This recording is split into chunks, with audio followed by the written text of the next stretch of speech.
Can't stop looking at those boots. You're going to have to try for 2 minutes. You better go inside. Any 3 changes from a winning team? Can you talk us through some of them? Should we start with this? Yeah, it's more of an order change. We feel Jack played exceptionally well for us last week, but when you're playing against New Zealand, the 80 minutes is important, and Jack's got an incredible work rate, so we feel he's going to be enormously valuable for us the last 20.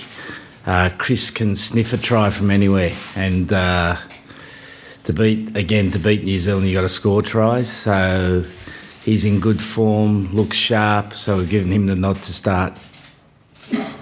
So delighted to be back last week. He was still kind of floating around Monday when we spoke to him. What was his reaction when he found out he was going to start this weekend? I've got no idea. I never tell the players when they're in, I only tell them when they're out. But I'm sure he's going to be excited. Sam Underhill comes in at 7. How easy a decision was that, or were you sort of tempted to shift that back row around a little bit? You talked earlier in the week about maybe moving Wilson over there and Courtney at 6. Yeah, no, we looked at a number of possibilities, but we wanted a like-for-like player, and Underhill's a like-for-like with Curry. He's a very good player, Sam. He's had a few injury issues, but this is a great opportunity for him. He's strong at the breakdown, good chop tackler, and certainly he'll fill the spot that Tom did so well in last week. And Moon as well, it's a great turn, isn't it? And yeah. A few weeks ago, didn't you?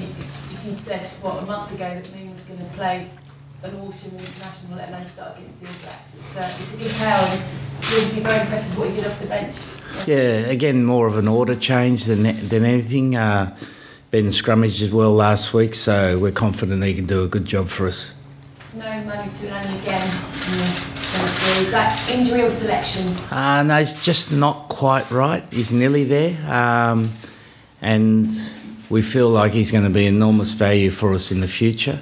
And rather than take any risks for him, we're being quite conservative in his management, and we feel like he's almost 99.9%, but he's just not quite right. So rather than risk him, we're going to wait to see if we can get him 100% right. And you hope that's what next Saturday in Japan? Yeah, that'd be nice. Yeah, but we'll worry about that next week. And the only other person to drop out, who's probably a little bit hard done by, is Zach Mercer. Yeah, look, Courtney comes back. He's an experienced Test player. He's a tough guy. So it was a choice of bringing Courtney back in, who can fill lock or second row for us.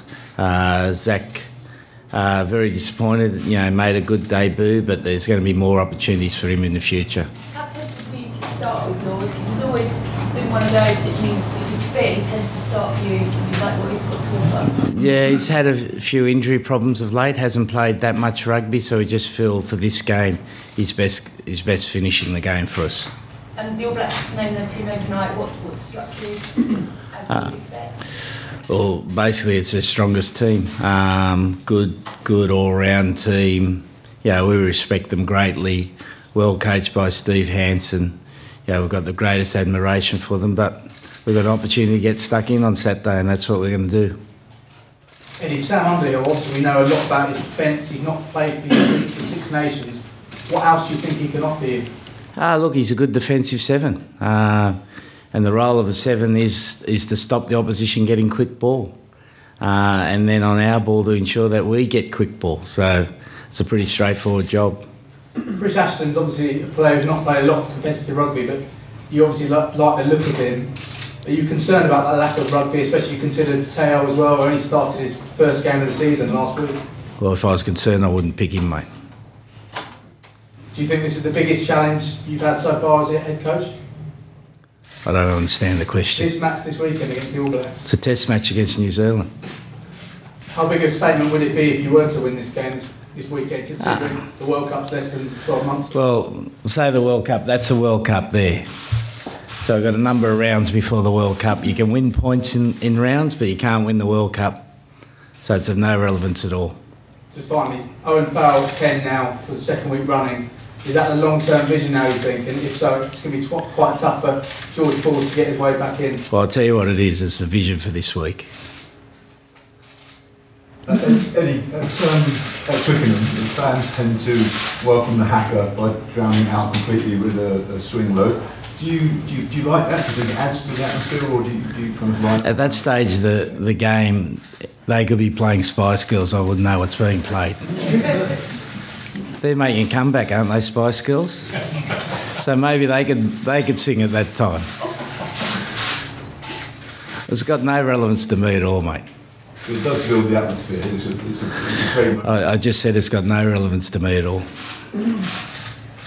Eddie, the All Blacks are so good at getting into that tackle area, making that offload and trying to get in behind the team. Is that something that, I don't know, you maybe work with referees or anyone this week on, just to make sure that the accuracy is absolutely right for how England can try and dominate that area? I don't understand the question. Well, whether there's any technicalities of trying to get into that breakdown that is good to make sure that you're on the right side depending on the referee's decisions? Well, every game you play, there's a interpretation of the tackle law, and we've just got to be good enough to adjust to the referee on the day, and it's the same for both teams. Eddie, you soaked up a lot of pressure in the first half against South Africa last week. What can you do this weekend if the same thing happens to try and flip momentum on its head?